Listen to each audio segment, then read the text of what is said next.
자, 오늘 어버이 주일에 부모님을 공경합시다 라는 제목으로 말씀드리겠습니다. 자, 사진을 하나 먼저 보겠습니다. 자, 여러분 이 사진 어떻게 보십니까? 자, 엄마 오리가 새끼 오리들을 끌고 어디로 가고 있습니다.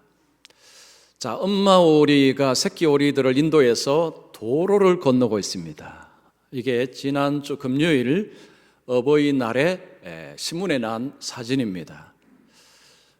이 오리의 이름이 흰뺨 검둥오리라고 합니다. 발음이 좀 어렵습니다. 흰뺨 검둥오리입니다.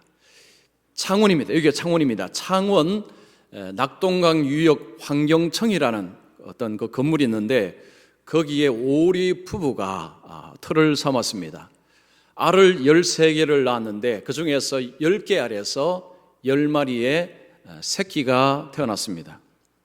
그 근처에 연못이 있습니다. 그 연못에서 이 오리 가족이 살았는데 지난주 목요일 날 오리 가족이 이사를 한 것입니다.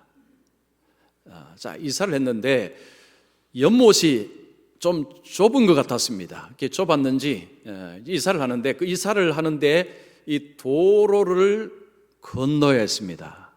자, 여러분 이 오리는 지금 날 수 있는 상태가 아닙니다. 그리고 뛰지도 못합니다. 날지 못하죠. 뛰지도 못하죠. 오리는 뒤뚱뒤뚱뒤뚱 걸어야 되는데 자, 엄마 오리가 저 새끼 오리는 또 더 느립니다. 지금 차들이 왔다 갔다 하는 저 도로를 건너간다. 이건 굉장히 위험한 것입니다. 자, 근데 여러분 그림을 잘 보세요. 보시면 지금 오리들이 무단횡단을 하고 있습니까? 횡단보도를 건너고 있습니까? 횡단보도를 건너고 있습니다. 이걸 사람들이 봤다는 거죠. 보고 깜짝 놀랐다는 것입니다. 무단횡단을 하지 않고 엄마 오리가 새끼 10마리를 데리고 횡단보도로 안전하게 건너간 것입니다. 이것을 본 그 환경청의 어떤 관계자가 이런 말을 했답니다. 모성애가 정말 위대하구나. 이 엄마 오리를 보고요, 모성의 위대함을 깨달았다라고 이야기를 했습니다. 엄마는 위대합니다. 엄마는 위대합니다. 여성은 약하지만 어머니는 강합니다. 누가 한 말이죠? 셰익스피어가 말했습니다. 여러분 상식적으로 하십시오. 셰익스피어가 이런 이야기했습니다. 여성은 약하지만 어머니는 강하다. 그 동물이나 사람이나 그 비슷한 것 같습니다. 이 엄마가 되고 나서는요, 어머니가 되고 나서는 굉장히 강해집니다. 그 버지니아 리치몬드 대학교 신경과학과의 킨슬러 교수가요, 쥐 실험을 통해서 이걸 한번 이렇게 증명을 해냈습니다. 쥐 이제 출산을 하기 전, 출산 후 쥐의 뇌 상태를 이렇게 사진을 찍어봤답니다. 그러니까 뇌 모양이 달라졌답니다. 뇌가 달라졌다는 거죠. 그 쥐 출산 후에 쥐를 보니까요, 굉장히 용감해졌다고 합니다. 더 용감해지고 그리고 몸의 움직임은 5배나 더 빨라졌다고 합니다. 그리고 공간 지각력이 훨씬 더 향상이 되었다고 합니다. 이 쥐 실험을 통해서 엄마라는 존재, 출산을 하고 나서 엄마가 되었을 때 이 동물이나 사람이나 정말 완전히 바뀐다는 거죠. 굉장히 강해지는 존재가 된다. 뭐 그런 것을 이제 이야기를 하고 있습니다. 자, 엄마도 강하지만 아버지도 강합니다. 그죠? 엄마만 강하다면 아버지들이 좀 섭섭하죠. 보통 이제 아버지가 될 때 언제 부성애를 느끼느냐 하면요, 엄마하고 조금 다르다고 합니다. 어머니들은 임신을 했을 때 그때부터 이제 모성애가 이렇게 느껴진다고 하는데 남자들은 그때 별로 못 느낍니다. 그리고 아이가 태어나서도 사실은 금방은 못 느낀다고 합니다. 부성애를 언제 실감을 하냐? 아이가 아빠라고 부를 때, 이때 이제 남자들은 아빠가 되었다는 그런 책임감, 이런 것들이 느껴진다고 합니다. 보통 이제 아기가 태어나고 아기들이 기다가 나중에 이제 걷고 말을 하게 되면 대부분 엄마에게부터 먼저 합니다. 엄마를 먼저 이야기합니다. 그때 이제 아빠들이 섭섭해하죠. 그래서 아기에게 계속해서 아빠라고 한 번만 해봐. 그러면서 계속 세뇌시킵니다. 아빠, 아빠, 아빠 하다가 아이가 갑자기 아빠 하면요, 아빠들이 넘어가 버립니다. 그 소리 한번 듣고 싶어갖고요. 그래서 그 소리를 듣고 나면 이 남자들이 삶의 자세가 달라진다는 거죠. 인생을 훨씬 더 신중하게, 그리고 책임감을 가지고 살아갑니다. 이전에는 힘들어서 안 하던 일도 가족을 부양하게 해야 되기 때문에 힘든 일도 이제는 과감하게 떠날 수 있는, 이게 사람이 바뀌는 것입니다. 자, 엄마나 아빠나 어머니나 아버지나 이게 부모가 된다는 것은 참으로 위대한 삶을 시작했다라고 말할 수 있습니다. 자녀를 위해서 엄청난 희생, 수고를 다합니다. 그래서 어느 문화권에서나 어느 종교에서나 부모를 공경하라 다 가르칩니다. 저 아프리카 저런 부족에서도 자 그런 것을 이야기하고, 이 발전된 문화권에서도 그런 걸 이야기하고, 어느 종교에서나 부모님을 공경하라, 이것은 다 가르칩니다. 자, 우리 기독교도 하나님께서 우리에게 자 이것을 말씀하고 있습니다.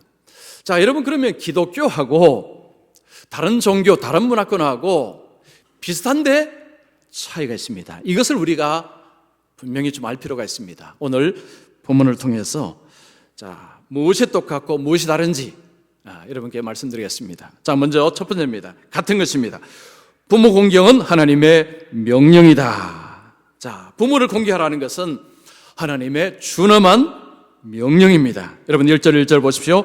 자녀들아, 주 안에서 너희 부모에게 순종하라. 이것이 옳으니라. 내 아버지와 어머니를 공경하라. 자, 하나님이 바울을 통해서 이 말씀을 주십니다. 순종하라. 그리고 공경하라. 명령형입니다. 자녀들아, 부모에게 순종하라. 부모를 공경하라. 이게 명령형이죠. 선택이 아닙니다. 해도 되고 안 해도 되는 것이 아니라 반드시 해야 된다고 말씀하는 것입니다. 자, 그러면 왜 이렇게 해야 되느냐라고 물으면 이렇게 대답을 할 수 있습니다. 이것이 옳기 때문에, 이것이 옳으니라 라고 말씀합니다. 옳다는 것은 하나님의 성품하고 맞다, 하나님의 율법과 합치하다라는 표현입니다. 좀 쉽게 말씀드리면 부모를 공경하는 것은 하나님을 기쁘시게 해드리는 것이다. 하나님을 영광스럽게 하는 것이다. 예수 믿는 사람은 삶의 목표가 하나님께 영광을 올려드리는 것입니다.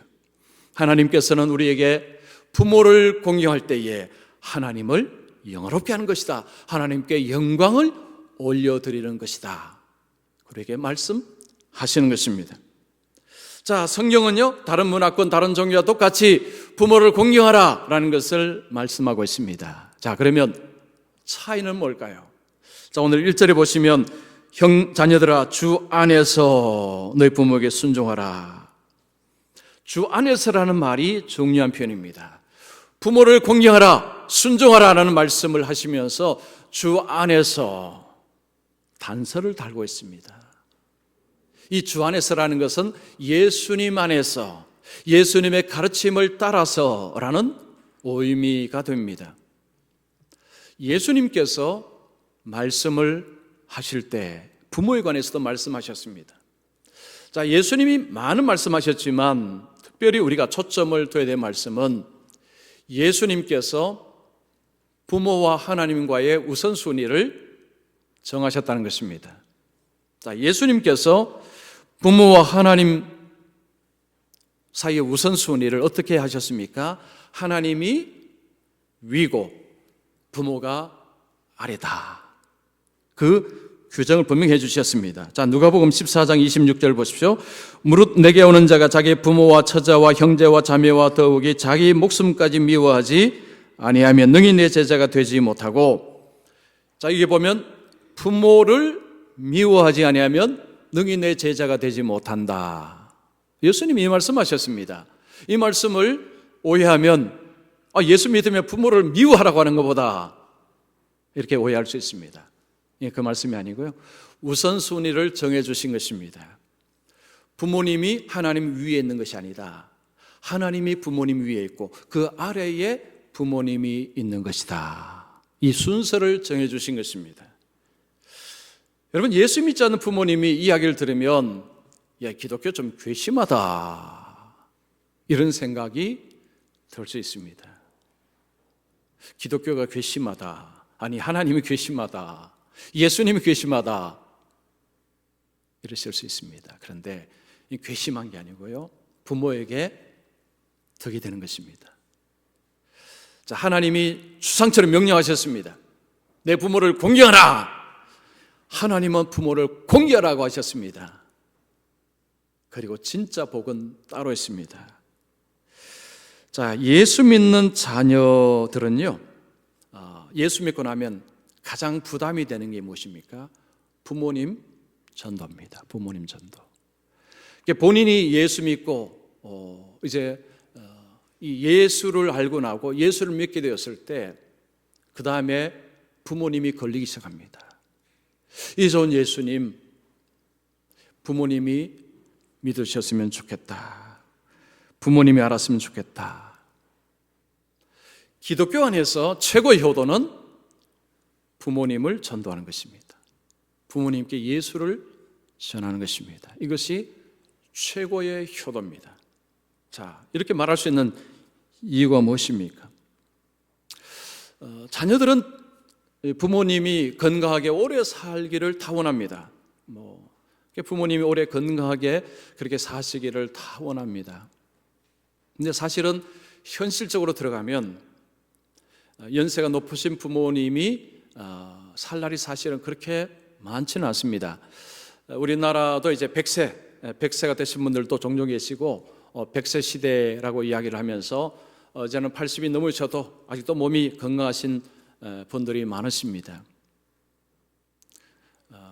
지금 건강하셔도 사실은 아직은 평균 수명이 100세는 아닙니다. 우리나라가 한 82세, 83세 여기가 이제 평균이죠. 그러면 자녀 입장에서는 부모님이 오래오래 사시면 좋겠다 하지만 사실은 현실적으로 따지면 시간은 그렇게 많지 않은 것입니다. 만약에 부모님이 예수를 안 믿으신다면, 예수를 안 믿고 지금 세상을 떠나신다면, 자, 어떻게 되는 것입니까? 자, 여러분, 성경은 우리에게 무엇을 말씀하십니까? 죽음 이후에 결국은 두 세계로 나누어진다고 이야기합니다.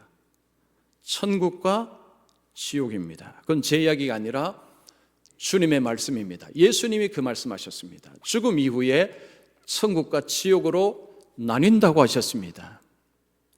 자, 오늘날 세상은 죽으면 다 끝난다, 다 사라진다 라는 이야기를 책을 통해서 텔레비를 통해서 너무 많이 하다 보니까 사람들이 여기에 쏟고 있습니다. 여러분, 이거 거짓말입니다. 죽으면 사라지지 않습니다. 예수님이 죽음에서 부활하심을 통해서 죽으면 다 끝나는 것이 아님을 직접 보여주셨습니다. 예수님이 부활하신 몸을 사람들에게 보여주심을 통해서 죽으면 다 사라지는 것이 아니다, 죽으면 끝나는 것이 아니다라는 것을 직접 보여주셨습니다. 죽으면 사라지는 것이 아닙니다. 여러분, 죽음은 장소 이동하는 것입니다. 이사가는 것입니다. 125년에 로마의 아리스테데스라는 철학자가 예수 믿는 사람들의 장례식을 참여하고 나서 로마 황제에게 이런 편지를 보냈답니다. 그들은 자기들 가운데 의로운 사람이, 예수님 믿는 사람 말하는 거죠, 예수 믿는 사람이 세상을 떠나면 기뻐하며 하나님께 감사합니다. 그들은 마치 그 사람이 한 장소에서 다른 장소로 옮겨가는 것처럼 그의 시신을 지켜봅니다. 이 철학자가 예수 믿는 자들의 장례식을 가서 보니까 예수 믿는 사람은 죽으면 다 끝나는 것이 아니라 한 장소에서 다른 장소로 옮겨가는 것처럼 그들이 그렇게 믿고 있더라. 그들이 섬기는 하나님께 감사하고 있더라 하는 것입니다. 즉, 하나님을 믿지 않는 사람들의 장례식하고 하나님을 믿는 사람의 장례식이 너무 다르더라. 그 이야기를 로마 황제에게 편지를 보낸 것입니다. 여러분, 그때는 지금이나 똑같습니다. 예수를 믿는 사람들의 가정에서 부모님이 예수님을 믿을 때에 그 자녀들의 마음이 다 이런 마음이 갖는 거죠. 이제 우리 부모님 천국 가셨다. 이제 천국 가셨다. 장소 이동을 하신 것입니다. 자, 천국과 지옥이라는 표현을요, 워낙 세상은 미워하고 자꾸 지우다 보니까 교회 안에서조차도 이 천국과 지옥에 대한 관념이 스르르르 이렇게 사라지는 경향이 있습니다. 그래서 지옥이라는 이야기를 하면, 목사님 그 이야기 그만하십시오. 별로 듣고 싶지 않은 이야기 그렇게 자꾸 하십니까? 그래서 자꾸 교회가 이제 지옥 이야기를 잘 안 하게 됩니다. 근데 안 하는 게 좋은 게 아니고요, 있는 것을 있다고 하는 것이 중요합니다. 그래 준비를 하죠. 여러분, 지옥이 없으면 안 되는 이유가 있습니다. 이 이유를 우리가 알아야 지옥이라는 존재를 무시하지 않습니다. 왜 지옥이 있어야 되느냐 하면요, 죄에 대해서 심판이 있어야 되기 때문입니다. 지옥이 없다면 악에 대해서 심판이 없다는 것을 말합니다. 세상에는 온갖 불의와 온갖 악이 일어나고 있습니다. 날마다 우리는 뉴스를 통해서 세상에 일어나는 엄청난 악들을 봅니다. 그런 것을 보면서 어떤 사람들은 그런 이야기 하죠. 이런 악이 버젓이 일어나는 걸 보니까 하나님은 없다. 하나님이 계시다면, 하나님이 정의로우시다면 이런 악이 어떻게 이렇게까지 일어나도록 가만히 계시느냐라고 합니다. 근데 그들이 모르는 게 있어요. 하나님이 말씀에 뭐라고 하십니까? 죽음 후에 정의는 실현된다라고 말씀합니다. 히브리서 9장 27절 보십시오. 한 번 죽는 것은 사람에게 정하신 것이요 그 후에는 심판이 있으리니. 여러분, 성경은 언제 심판을 이야기합니까? 죽음 이후에 이 땅에서 모든 심판이 이루어진다고 말씀하지 않습니다.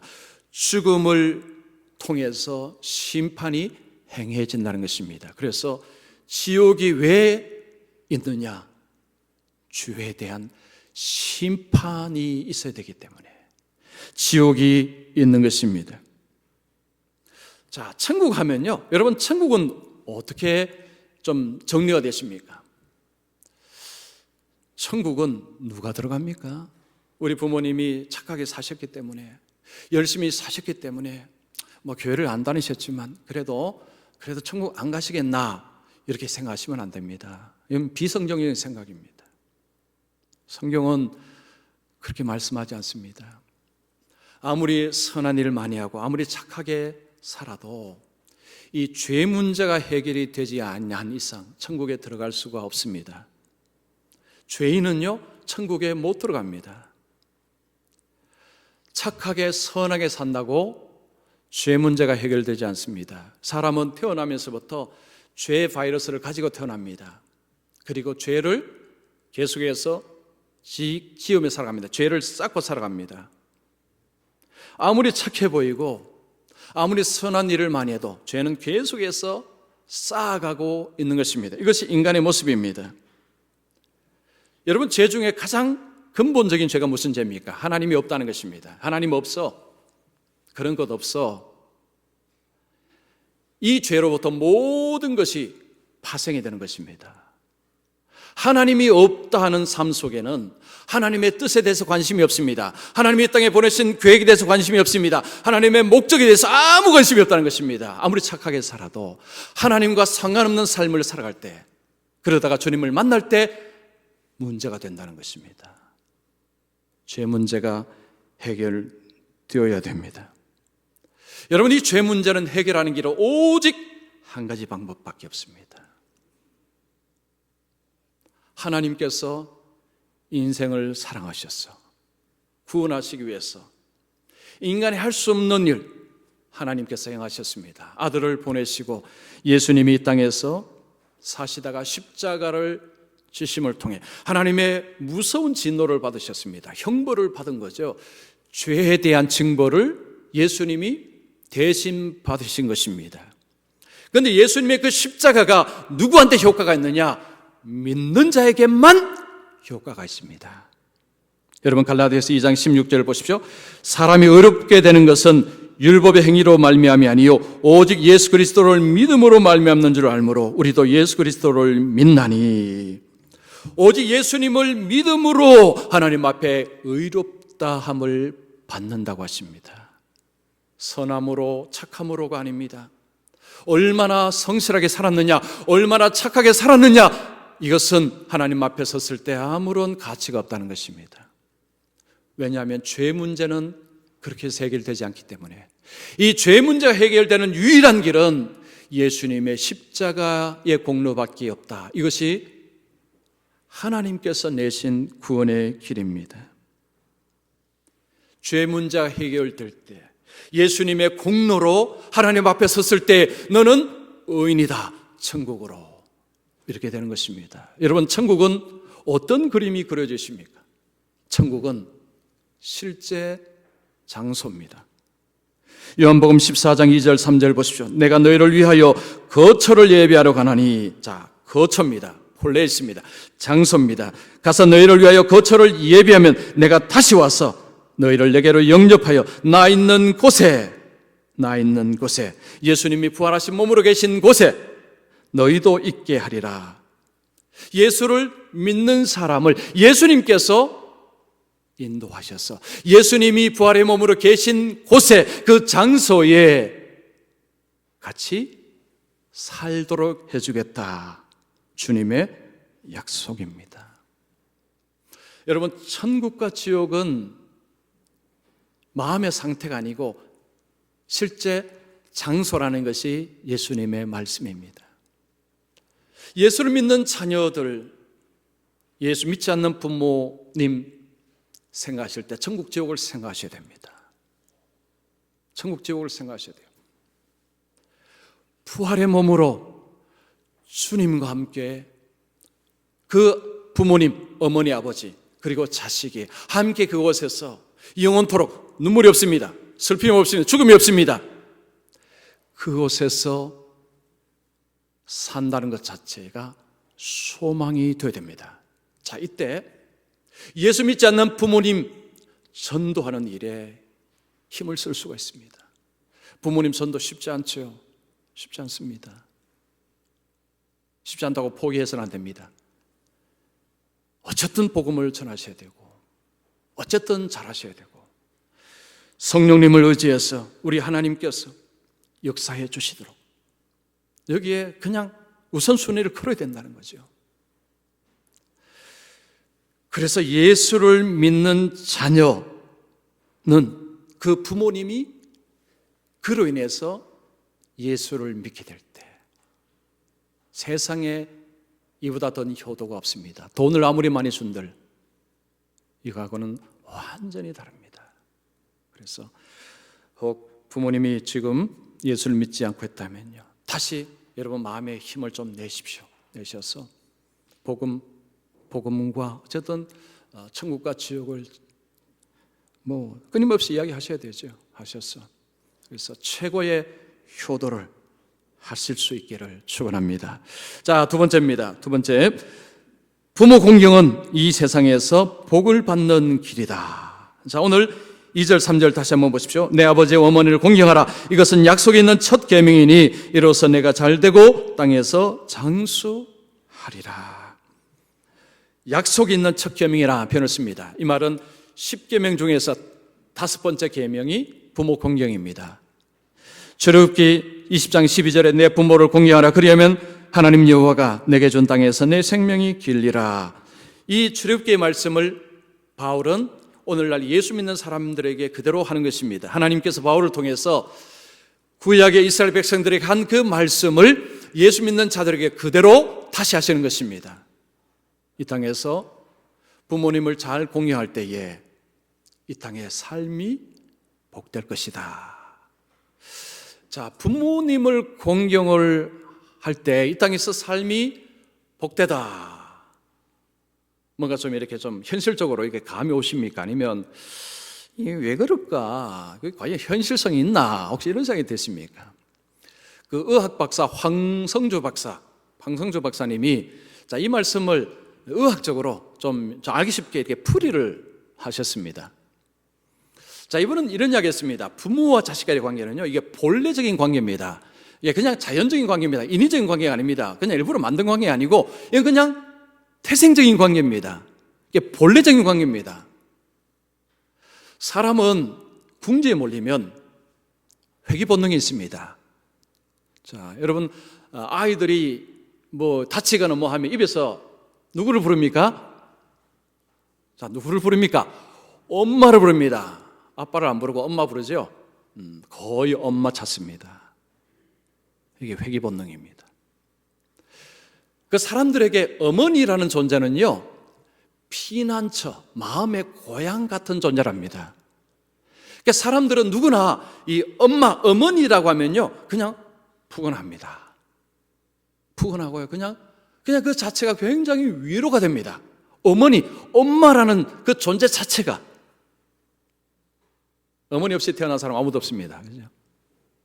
이제 어머니, 부모라는 존재는요, 자녀들에게 굉장히 그 자체로 힘이 되는 존재라는 거죠. 그래서 부모와 자식 간의 관계가 좋으면 자식은 부모를 통해서 끊임없이 에너지와 힘을 공급을 받습니다. 여러분, 부모님이 연세가 높아지고 자녀가 나이가 많아져도 끊임없이 부모님은 자식 걱정합니다. 저는 저희 어머님은요, 제가 50이 좀 넘었는데도 그냥 뭐 이렇게 건강 걱정하시고, 그리고 교회는 괜찮나, 뭐 목회는 괜찮나, 늘 뭐 그런 걱정을 하십니다. 부모의 존재는 끊임없이 자녀를 걱정하고, 걱정만 하는 게 아니고, 부모님은 자녀에게 무슨 용돈을 받으면 또 본인은 또 쓰지도 않습니다. 그래서 저는 어머님께 어머님 좀 맛있는 것도 사드시고 좀 하십시오라고 해도 잘 안 하세요. 그러다가 뭐 제 아들이 이제 미국에 오면요, 용돈 좀 줘라. 그리고 또 돈을 또 이렇게 주시고 하는 거죠. 제가 됐습니다 해도 받으라고 자꾸 이렇게 주세요. 자, 부모라는 존재는 끊임없이 자식에게 힘이 되고 싶은 존재. 자식이 힘들면 내세가 못하지만 그 자식이 어떻게 하면 힘이 되어줄까? 이게 부모입니다. 특별히 엄마입니다. 엄마. 자, 그리고 부모님은 잔소리가 많습니다. 잔소리하면 우리는 잔소리 그만두고 싶다 하지만요, 어떤 분이 그런 이야기 했습니다. 이 부모님의 잔소리는 인생의 지혜의 총합이다. 지혜가 그 잔소리에 녹아져 있다는 것입니다. 그냥 잔소리하면 그냥 자녀들은 다 싫어하지만, 물론 부모님의 잔소리가 다 맞지는 않습니다. 그러나 그 잔소리 속에는 진짜 인생에 필요한 교훈들이 그 속에 담겨져 있습니다. 그래서 부모님을 공경하고 부모님의 그 말씀에 귀를 여는 자녀들은 나쁜 것을 피하고 바른 길로 갈 가능성이 많다는 것입니다. 그래서 부모와의 관계가 좋고요, 부모를 잘 섬기는 사람의 특징이 있답니다. 일단은 인간관계를 잘한답니다. 여러분, 부모와 자식 간의 인간관계가 여러분 쉽지 않죠? 쉽지 않습니다. 여기를 잘하는 자녀는요, 인간관계를 잘할 가능성이 너무너무 높다는 거죠. 그리고 위아래 어른을 섬기는 일은 이미 보장된 사람입니다. 그리고 소통을 잘하는 사람이랍니다. 자, 부모님은 앞에서 말씀드렸지만 잔소리 많이 하십니다. 그 잔소리를 들을 수 있는 자녀라면 다른 데 가서도 어떤 사람이 이야기할 때 들을 수 있는 사람이라는 거죠. 위아래 관계, 섬기는 관계, 이런 것들을 보여주는 하나의 시금석이 뭐냐면 부모와의 관계랍니다. 자, 어떤 가정에서 이제 첫째 아들이 돌이 이제 가까웁니다. 자, 젊은 부부는 그 아들의 첫 돌을 좀 근사하게 하고 싶어서 주위에 좀 알아보았습니다. 식당도 알아보고 이리저리 이제 알아보았는데 비용이 생각보다 훨씬 많이 든다는 것을 알았습니다. 그러면서 두 부부가 이제 고민에 휩싸였습니다. 이제 갓 돌 지난 아들은 아무것도 모르는데 이 엄청난 돈을 쏟아부을 필요가 있는가? 이런 생각을 하면서 두 부부가 이제 서로 간에 마음을 합하여서 돌잔치를 간소화하자. 가까운 사람만 불러서 그냥 간소화하고 이 돌에 들어가는 돈을 양가 부모님께 선물로 드리자, 그렇게 결심을 했답니다. 그리고 선물만 드리는 것이 아니라 그 돌잔치 때에 사위는 장인 장모님께, 며느리는 시부모님께 감사의 편지를 낭독하자, 이렇게 했답니다. 자, 잔치를 하면서 며느리가 시부모님께 편지를 낭독합니다. 한번 들어보십시오. 고마우신 부모님께 아이가 태어난 지 어느덧 1년이 되어 이렇듯 뜻깊은 자리를 마련하였습니다. 한밤중에 아이가 뒤척이는 소리에도 저절로 눈이 떠질 때 부모님께서 우리를 이렇게 키워주셨구나 하는 생각이 가슴이 아팠습니다. 부모가 된다는 것이 얼마나 큰 정성과 인내와 사랑이 필요한 것인지 이제야 깨닫게 됩니다. 부모님이 보여주시는 한없는 사랑에 감사드립니다. 부족한 며느리를 늘 예쁘게 봐주셔서 감사합니다. 두 분께서 보여주신 사랑을 본받아 더욱 행복한 가정을 꾸려가도록 하겠습니다. 아버님, 어머님 고맙습니다. 며느리 올림. 자, 여기 우리 시아버지, 시어머님이 며느리가 이렇게 하시면 여러분 맨눈으로 보시겠습니까? 눈물 나시겠습니까? 눈물 나시겠죠. 며느리도 울면서 했다고 합니다. 그 다음에 사위가 또한 편지를 낭독합니다. 고마우신 장인 장모님께 곱게 키우신 막내딸을 저에게 보내주시어 예쁜 가정을 이루고 아이를 얻었습니다. 세상에 또 한 분의 부모이신 장인 장모님의 아낌없는 사랑과 수고로 부모의 몫까지 대신해서 아이를 키워주시고 저희 가정을 지켜봐 주신 두 분의 은혜를 무엇으로 갚아야 할까요? 앞으로 든든한 사위로서 본분을 다하고 언제나 부족하지만 열심히 노력해 두 분께 기쁨과 보람을 안겨드리겠습니다. 저희 가정 행복하게 일구어가는 모습을 오래도록 지켜봐 주십시오. 사위 올림. 이 아이를 이제 장인 장모님이 키워주시고 계신 것 같습니다. 여러분이 어떤 회사의 책임자, 사장이든 회장님이라면 직원을 뽑아야 됩니다. 다 비슷비슷합니다. 학력도 비슷비슷합니다. 그런데 한 사람이 부모를 이렇게 공유한다는 이야기를 들었습니다. 여러분 그 사람을 채용하시겠습니까? 안 하시겠습니까? 저 같으면 바로 채용할 것입니다. 자, 이렇게 부모를 대하는 사람은 하나를 보면 열을 알 수가 있습니다. 앞에서 말씀드렸죠? 위아래 분명하게 아는 사람입니다. 예범절 분명한 사람입니다. 그리고 성실하다는 것을 알 수 있습니다. 가정을 잘 지켜나간다는 것을 알 수 있습니다. 책임감 있다는 것을 알 수 있습니다. 부모를 공경하는 사람은 다르다는 이야기죠. 자, 하나님께서 부모를 공경하라, 내가 땅에서 잘 된다. 상식적으로 생각해도 이런 사람이 잘 되는 것은 능히 이해가 됩니다. 그런데 하나님께서 약속을 하셨다는 것은 단지 상식선을 넘어서서 하나님께서 간섭하셔서 도우신다는 약속입니다. 자, 혹시 어떤 분들은 부모님을 공경하는 말씀을 들을 때 마음이 조금 불편하실지도 모르겠습니다. 세상의 모든 부모가 똑같지 않습니다. 세상의 모든 부모가 자식을 위해서 온갖 사랑과 정성을 다 쏟지 않습니다.